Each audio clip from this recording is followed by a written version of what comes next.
वाइबडी जो प्लेन किन्ने खोज्दाखेरि 6 अर्ब भन्दा माथिको घोटाला आएको तपाईहरुलाई थाहा भएको हैन जो ओलीले एकान्त घटाएको हैन त्यत्रो कोरोनाले चाहिँ के रे हाम्रो जनताहरु मरिरहेको अवस्थामा अनि स्वास्थ्यमा जो त्यहाँ चाहिँ विदेशीबाट आउने स्वास्थ्य सामग्री घोटाला गरेको हैन ओली सरकारले यस्तो काण्डै काण्ड छ जो कि नेपाली जनताहरुलाई शरणार्थी बनाएर अमेरिका लान खोज्दै यही ओली सरकारको सेटिङ हैन अनि यस्ताहरुलाई देशको प्रधानमन्त्री बन्नुपर्ने हामीले अनि दीपक खड्का जस्ताहरुलाई चाहिँ हामीले के ऊर्जा मन्त्री बनिदिनु पर्ने यो हाम्रो मान्नेवाला छैन अघि मैले भने जुन कारणले गर्दाखेरि आज राजा सल्वलिरहेको छ गणतन्त्र त्यतिका आएको होइन मित्रहरू गणतन्त्र ल्याउनको लागि 17,000 भन्दा बढी मान्छे मरेका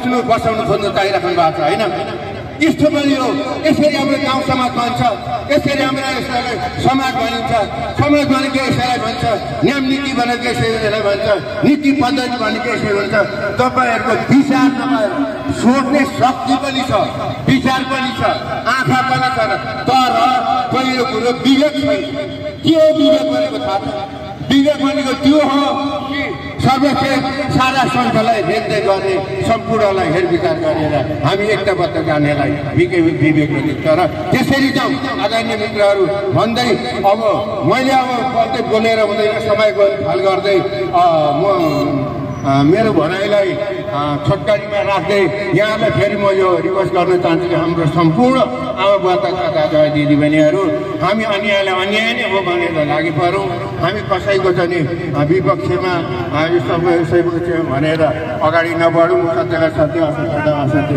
भनेर यता म भन्दै यहाँ जय धरान जय कुलमा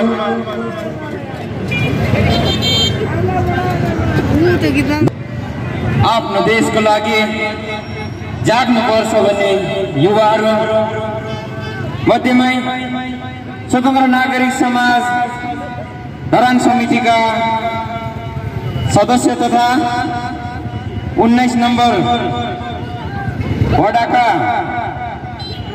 सचिव श्री मोना राईज्यूलाई आफ्नो भनाइ राखिदिनुको लागि हार्दिक अनुरोध गर्दछु।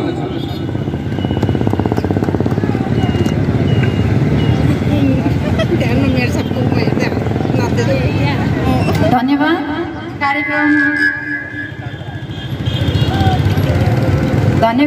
कार्यक्रम सञ्चालक दाई साथै हाम्रो स्वतन्त्र नागरिक समाज धरानका सचिवज्यू, यहाँ उपस्थित सम्पूर्णमा मेरो न्यानो अभिवादन भन्न चाहन्छु। हामी निरन्तर अभियानको क्रममा छौँ।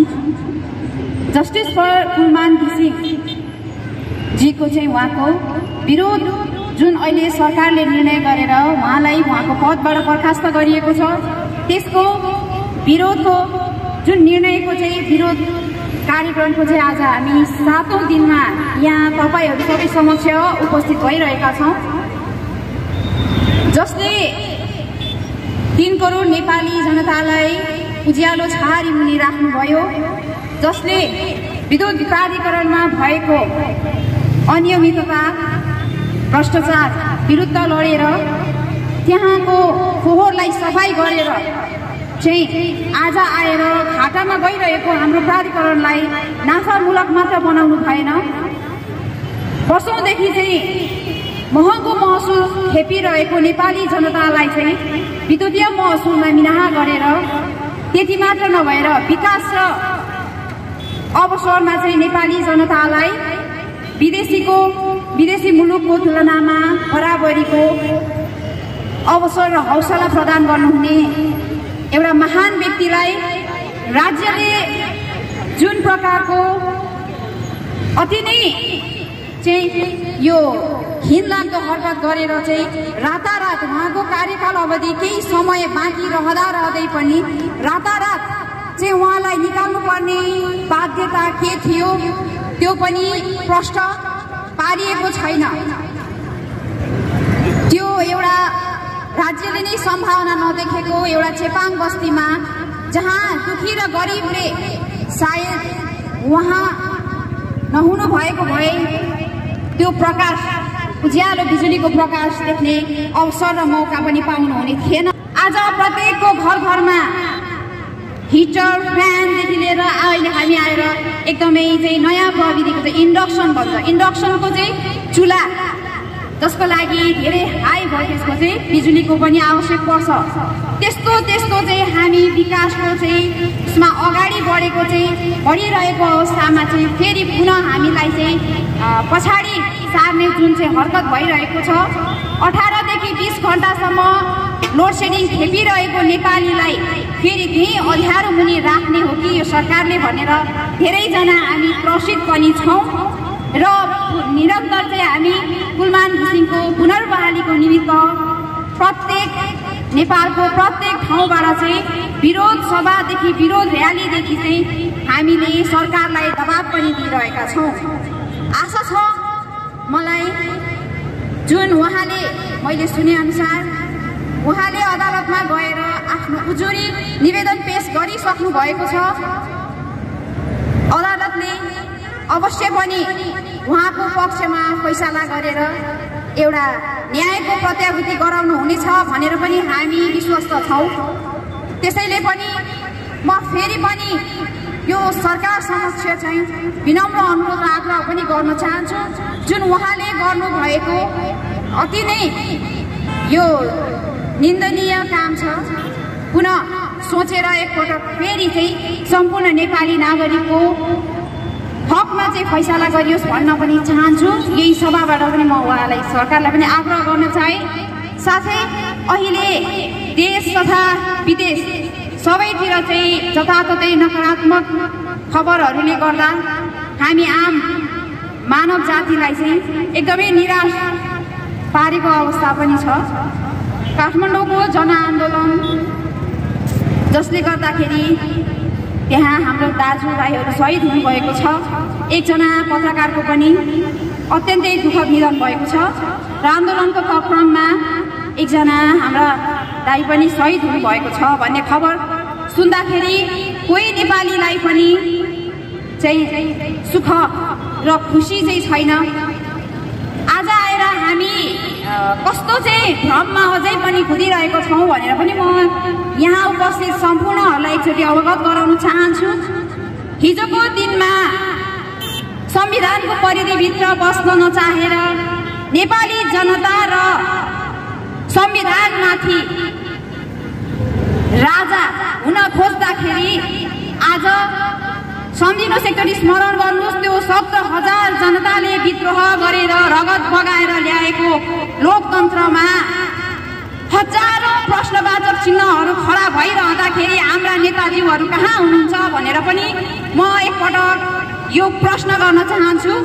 यति भनिरहँदाखेरि फेरि मलाई राजा विरोधी भन्नु होला होइन, राजा विरोधी भन्दाखेरि पनि मैले पनि इतिहास केही हदसम्म पढेको छु होला।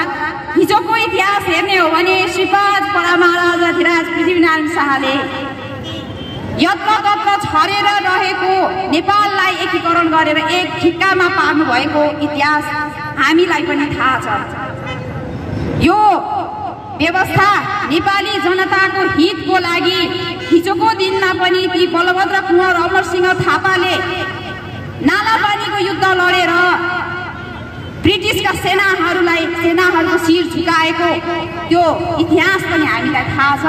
त्यही भएर म कुनै वादीको पक्षमा होइन, हामी अब देशवादी 3 करोड नेपाली जनतावादी हुनुपर्छ।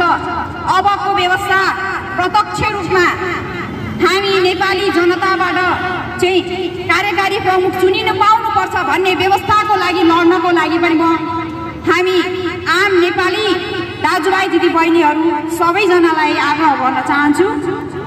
कुनै व्यवस्था पनि अहिलेसम्म जनताको हितको लागि हकको लागि भएन।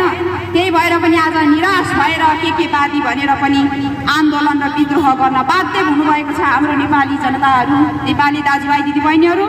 त्यसमा पनि हामीले गलत अर्थ नलगाऊ, तर कति दिनसम्म हामी त्यो भ्रम पैसा र त्यो पावर सत्ताको पछाडि लाग्ने हो। अहिले पनि हाम्रो नेताजीहरू देख्छु खोजीमा हुनुहुन्छ। नेपाली जनताको रगत बगिरहेको छ सडकमा। कैयौं सुरक्षाकर्मी आन्दोलनकारीहरू घाइते हुनुभएको छ। तर पनि नेताजीहरू अझै अवसरको खोजीमा हुनुहुन्छ। यो कति घिनलाग्दो कुरा, यो कति लाज शरम पचाएर चाहिँ उहाँले गर्नु सक्नुहुने रहेछ भनेर पनि राजनीतिलाई चाहिँ उहाँले एउटा व्यवहार एउटा पेसाको रूपमा लिनुभएको रहेछ भनेर पनि यो सभाबाट म यसको पनि विरोध गर्न चाहन्छु। त्यसैले भोलिको दिनमा नेपालको झन्डा हाम्रो शिरभन्दा माथि फहराइनु पर्यो। कुनै सहरको कुनै एक व्यक्तिको श्रीपेज होइन। नेपाली जनताको हित र सार्वभौमसत्ता सम्पन्न नेपाली नागरिक भएर हामीले बाँच्नु पाउनु पर्यो। कुनै राजा महाराजाको चाहिँ हामी दास होइन। नेपाली जनता र संविधान भन्दा माथि कोही हुनु हुँदैन। त्यो व्यवस्था यदि नेपाली जनताको हित भन्दा चाहिँ भलाइको निमित्त हुँदैन भने त्यो कुनै व्यवस्था हामीलाई स्वीकार्य छैन भनेर पनि भन्न चाहन्छु। साथै समयलाई मध्यनजर गर्दै यहाँ हाम्रा अरू वक्ताहरू पनि हुनुहुन्छ र उहाँलाई पनि बोल्ने अवसर दिनुपर्छ। हाम्रो आदरणीय दाइ हुनुहुन्छ अब यसो पछाडि, उहाँलाई म यो माइक हस्तान्तरण गर्दै पुनः एकपटक अदालतले सर्वोच्चले कुलमान घिसिङजीको न्यायको लागि र उहाँको पक्षमा फैसला गरोस् भनेर अझै पनि एउटा विश्वास र भरोसाका साथ हामी अझै छौँ भनेर पनि म यहाँहरू सबैलाई भन्दै कुलमान घिसिङजीको पदको पुनर्बहालीको निमित्त फेरि पनि चाहिँ आग्रह र अनुरोध पनि गर्न चाहन्छु सरकार समक्ष। हजुर हस् त, धन्यवाद। धन्यवाद छ ऊर्जावान अभियन्ता स्वतन्त्र नागरिक समाज भगानका सचिव प्रेम श्रेष्ठज्यूलाई र यो कुलमान घिसिङलाई पुनः बहाली गर भन्ने आन्दोलनमा निरन्तर रूपमा सहभागी भएर उपस्थित जनाउनुहुने तमाम धरानवासी बुवामा दाजुभाइ दिदीबहिनीहरू र यो हाम्रो आवाजलाई बुलन्द बनाउनको लागि निरन्तर खटिरहनु हुने पत्रकार मित्रहरू र सुरक्षाकर्मी साथीहरूमा मेरो व्यक्तिगत तर्फबाट सिङ्गो धराने जनताको तर्फबाट जय कुलमान भन्न चाहन्छु, जय पहिचान भन्न चाहन्छु, जय कुलमान। हामीले थाहै छ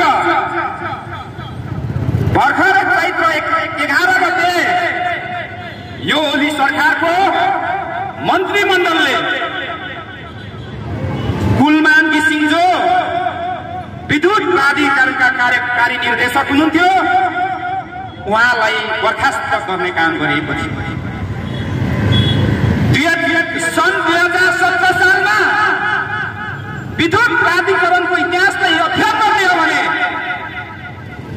97 करोड 8 लाख जति खातामा थियो। सन् 2017 सालमा जब कुलमान घिसिङ सन् 2018 सालमा विद्युत प्राधिकरणमा नियुक्ति भयो उहाँले त्यही साल 2018 मा 2 अर्ब मुनाफामा लानु,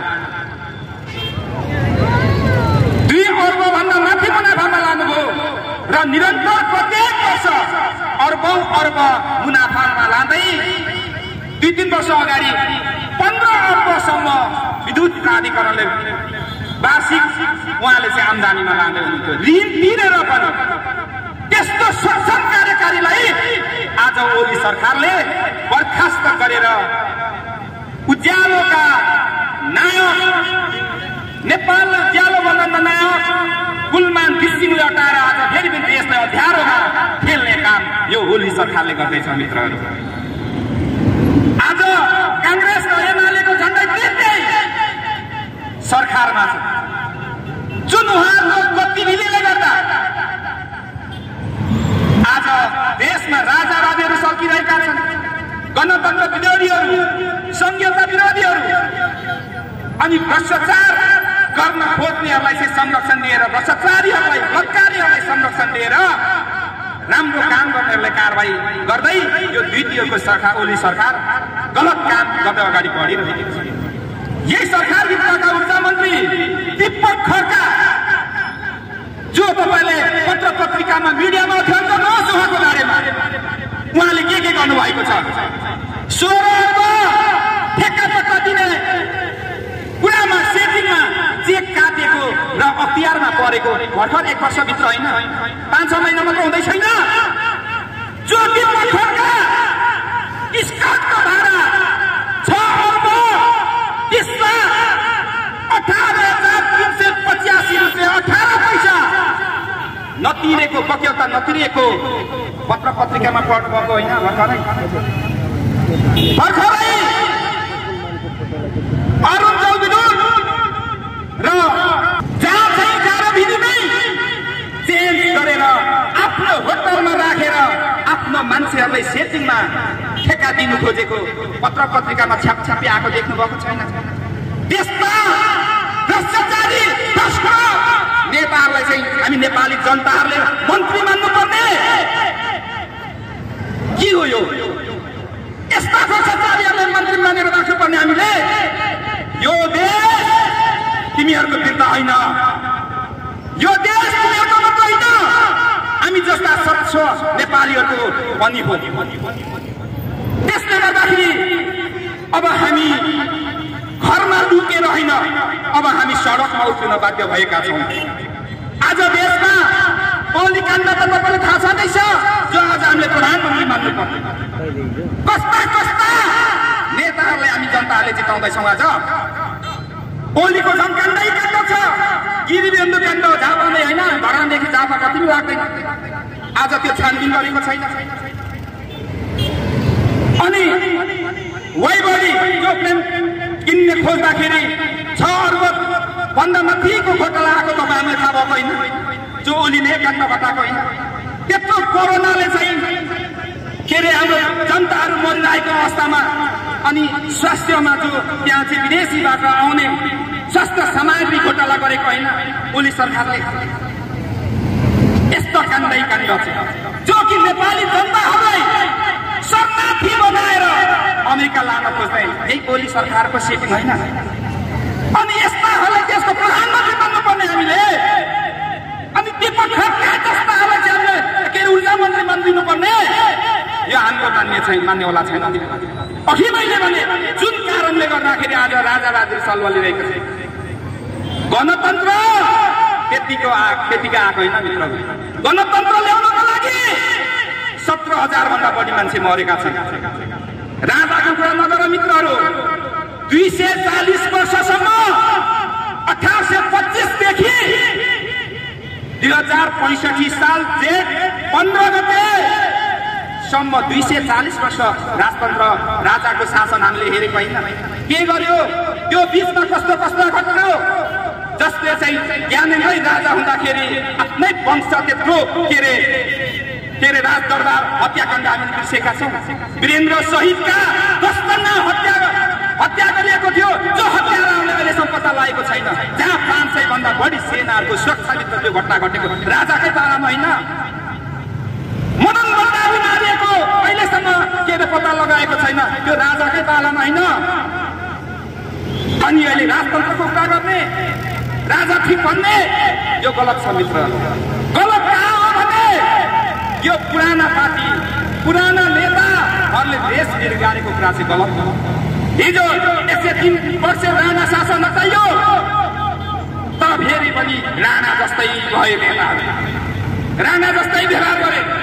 30 वर्ष पञ्चायत शासन 2046-47 मा हटाइयो तर फेरि पनि देशको नेतृत्व गर्ने प्रधानमन्त्री मन्त्रीहरू फेरि पनि पञ्चे जस्तै भयो।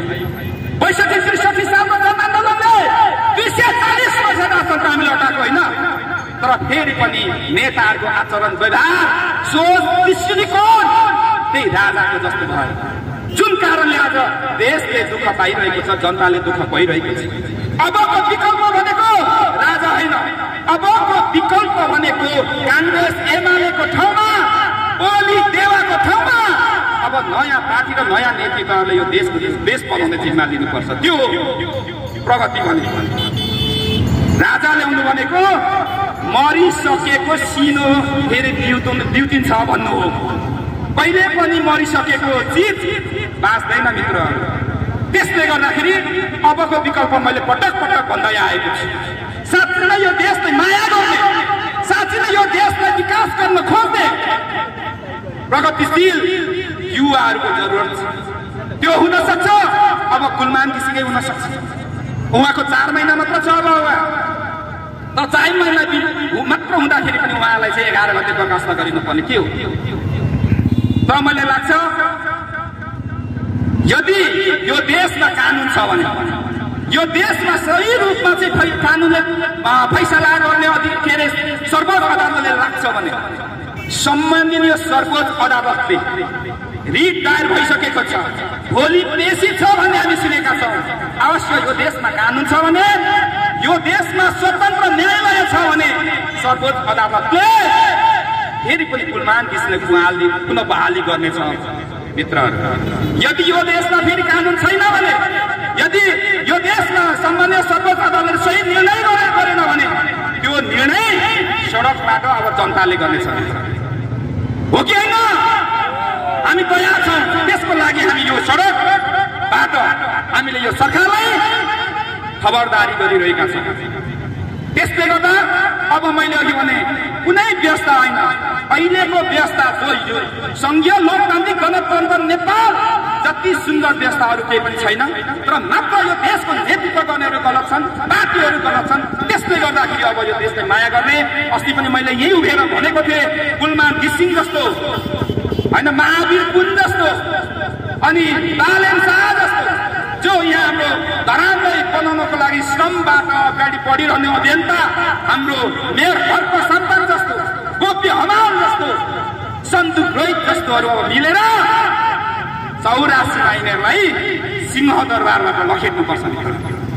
यदि फेरि पनि यिनीहरूलाई सिंहदरबारमा बास बसाउने हो भने देशले अध्यारो बनाउँछ। यिनीहरूलाई फेरि देशलाई सखा बनाउँछ मित्रहरू। यिनीहरूलाई फेरि भ्रष्ट